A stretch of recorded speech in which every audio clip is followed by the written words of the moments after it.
I want to democratize technology. I want to open this up. When we think about the digital economy, the fourth industrial revolution, we're in the midst of a very powerful seismic shift. It's not just about being future-proof.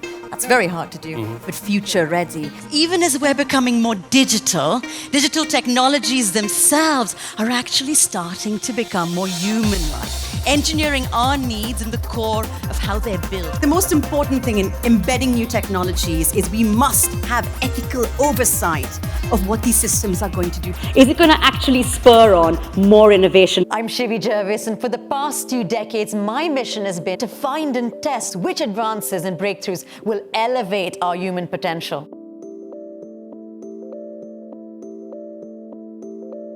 Where we are headed is not actually just artificial intelligence, it's augmented intelligence that can actually perceive and respond to human emotion with remarkable accuracy.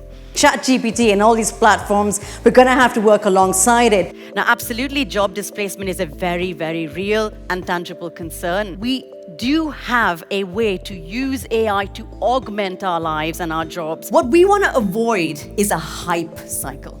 Okay? You don't want something that sizzles and then fizzles. Till we get to a stage where the algorithm will overtake the intelligence of its human creator.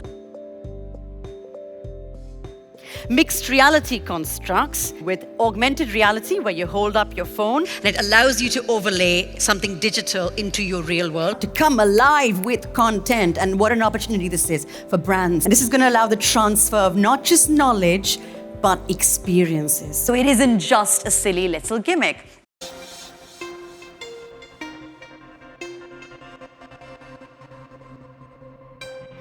I want to understand what sparks off that thought process in your mind, who we are, why we think the way we do, unraveling what makes you and you and you tick. At the point where we disengage, our brains give out, amongst other things, a molecule called nociception. All of this is taking place in our brain's reward and motivation centers. How do we apply this to keep both ourselves engaged in people, projects, and situations around us, but also with our teams to build a slightly happier, thriving workforce?